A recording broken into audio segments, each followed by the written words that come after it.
Hi everyone, I'm Rosie and this is Flying Flusky. And we can you and me together. And we can you and me forever. Hi everyone, if you're new here, as I said, my name is Rosie. I am 5'0". I am in my late 30s and I am on week number 10 of taking Mounjaro. That's the brand name for something called tirzepatide, which is marketed here as Mounjaro and in the States as Mounjaro if you're taking it for diabetes, or it's also known there as Zepbound if it's been prescribed just for weight loss. I personally am only taking it for weight loss, so if I was there, I'd be a Zepbound girly. I was doing my videos every 2 weeks landing on the even weeks, which I much preferred. Then we went away and it got all messed up because I got ill. And so I'm just popping in this little bonus week, partly to get me back on track with those even weeks. Who knew I was so anal? I'm going to try and make this a quick one. It's about 27 degrees outside and I live in a bit of a greenhouse. So it's currently about 29 degrees in our flat. And because I live next to train lines in 3 different directions, I have to shut the window for when I make videos, otherwise it's just constant train noise. 2 big things have happened this week that I thought were probably worth sharing. If you've been following the news in the UK this week, you'll have seen 2 big news stories, which aren't my 2 things, but I thought were really interesting.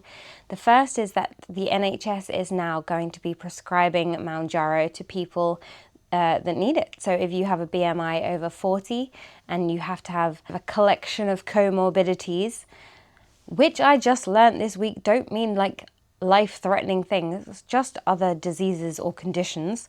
Every day is a school day. If you can qualify or convince your doctor that you have enough to qualify, then you're going to be prescribed it on the NHS, which I think is really good news for people that could not afford it or had not considered it because there was a price attached. Really happy that people who really need it are going to be able to get it. The other thing, which was like a day or 2 later, is that they're going to be doing a study into the link between Wegovy, Mounjaro, GLP-1s in general, and pancreatitis. The Medicines and Healthcare Regulatory Agency have something called a yellow card scheme, which basically you can like self-report any symptoms or any issues you've had with certain medications, and they're going to be trying to gather data to really kind of double check if there's like a serious link or not. So if you are taking Wegovy, Ozempic, Mounjaro, retatrutide, I don't know, any of the GLP-1s and you have experienced issues, just Google yellow card scheme and they'd love to hear your story. I would say the beginning of the week I was still experiencing the tail end of taking an Imodium while we were away. So going to the bathroom was a little bit of a struggle, but it was still happening. And then I had 3 days of the opposite issue.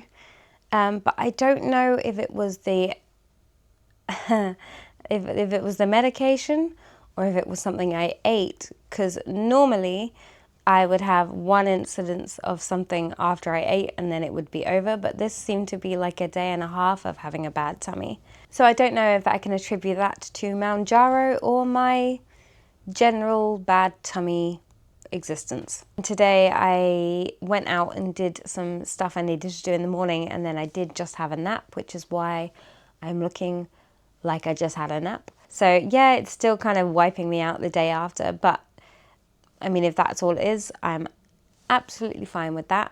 It's bathroom time, which means it's jab time. We just got back from a meal out at Oaxaca, which is a Mexican chain. So I had 2 tacos, some black beans with corn chips, and a couple of margaritas.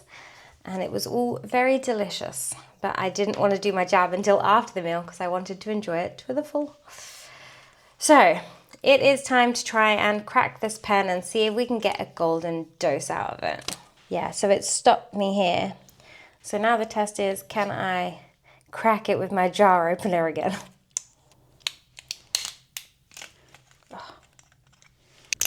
If you're enjoying this video, then please hit the like button, give us a subscribe, and don't forget to ding the bell so you're notified of our future videos. Nope, it broke. I tried and it broke, so no golden dose.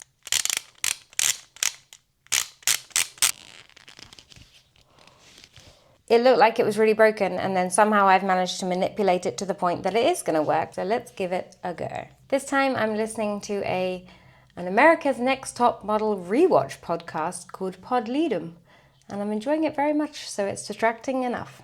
I'm wearing a dress today, so I'm gonna have to pull it right up. Look at me, I'm doing it on camera.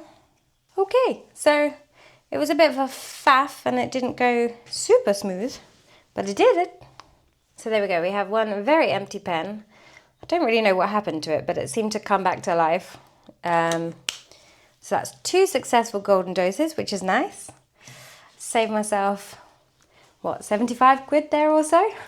I did buy some spare needle caps and some spare alcohol wipes, antiseptic wipes, just in case I did want to do any microdosing or messing about with things in the future and I didn't have enough needles.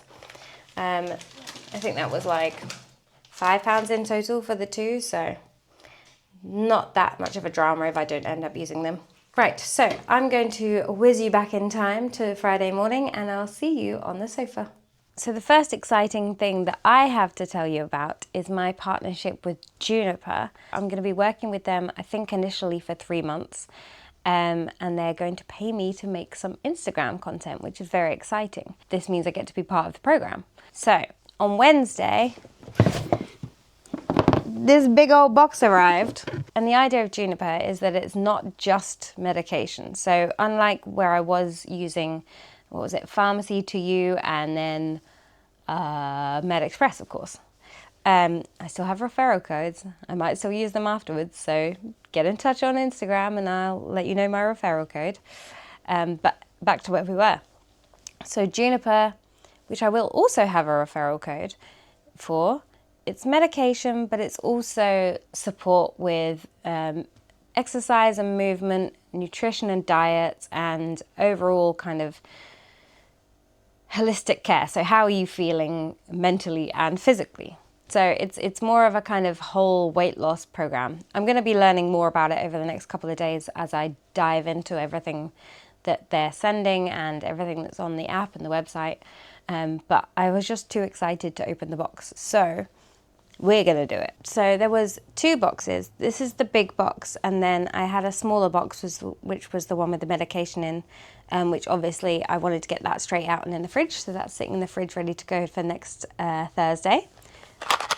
Here's my needles. They sent a sharps box, a tape measure for those dreaded measurement moments, an info booklet. This seems to be a bit about Juniper, a bit about the app and the community, and a bit about Mounjaro specifically, how to store and handle your medication. And the digital scale. It looks kind of similar to the old one, but it doesn't have a display on it. Maybe it comes up when you stand on it? I don't know, I'll have a play with that afterwards. Pop it on here. Along with my other half, we are content creators. We have a blog and an Instagram mainly, and this new YouTube channel. And so it's really nice to kind of combine that side of my life with what clearly is the biggest thing going on for me right now. And hopefully I'll be able to make some fun content. And it's nice to have a paycheck from it. The second cool thing that has happened this week is mostly related to the weigh-ins. I had what in a lot of weight loss circles is referred to as a whoosh. I guess that's because last week I didn't seem to see much budge on the scales, so this week has more than made up for it. And I have whooshed myself down, probably assisted by that bad tummy. I have whooshed myself down to 146 pounds. That's just 10 stone 6 and 66.2 kilograms. Which means I have whooshed myself into overweight. I'm sure everyone says this, but I have never been so happy to be overweight. I am officially no longer in the obese BMI, and I know BMI is not everything, but it's a nice marker. I'm riding the kind of excited weight loss wave. I just wanted to talk about my little wish list. So I do have a goal weight in mind, but it's kind of more of a goal size, and that's to get into my My 2 little suitcases I have with my old clothes in, they're my smallest clothes. That was my very healthy weight and where I was very happy. So that's one. Number 2 is chub rub. So I seem to suffer chub rub in the most extreme way. Like people say to use talcum powder or this stick or that deodorant or this da-da-da-da-da. No, nothing works other than a pair of shorts. And I cannot wait to get back to the point where I don't have to wear shorts under every skirt or dress. Every time it's summer and I see people in these teeny tiny shorts where their thighs are rubbing together, I'm in awe. Girls, you are more hardcore than me. Third is getting these rings off. Not that I'm getting a divorce. That sounded really bad. I just mean they've been stuck on for years on both of my hands. We went to a country that's known for being a little more dangerous a couple of years ago.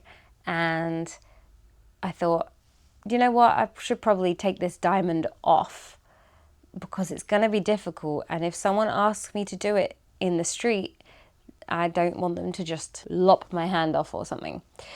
So I spent probably 20 to 30 minutes doing the thing where you wrap the string to like compress your finger and move it up and compress your finger and move it up. And the whole finger was bright red. It was really painful. I did manage to get it off in the end, but I was like, this is ridiculous. So yeah, to be able to get my rings on and off would be quite nice. I was genuinely thinking at some point I was going to have to get them cut off and extended. Got to the point where they're definitely indented in my fingers. And the last thing is to be able to go back to the doctors, which I know sounds really stupid, but I have been avoiding going to the doctors just because I didn't want to stand on a scale there. I didn't want to be fat shamed. And I know that they have to advise you eat less, move more, etc. if they see you're overweight, and especially if they see you're obese. But I wasn't mentally prepared for it. I don't know why. I went to get one medication probably, 2 or 3 years ago, and they took my blood pressure. And I'd had a lot of coffee that morning, and so my blood pressure was like half a point too high or something. We have a blood pressure cuff, and since then we have measured it a couple of times. It's been absolutely fine. But I was so embarrassed. I was so weirdly embarrassed. So yeah, I've definitely been putting off going back to the doctors. I think that's all I have to say about week 10. It's been a really positive week, and I was so excited to share them that I just wasn't prepared to wait until that odd week 11. Which I guess I have just started. I look forward to speaking to you again at the end of week 12, which I guess will be the 3-month update. Yes? That's kind of gone wonky as well. Just get it back on track. It makes me comfortable, the 2-week, 4-week thing. It's much easier. Until then, whatever you're up to, keep up the good work. Bye. I see a light, and we can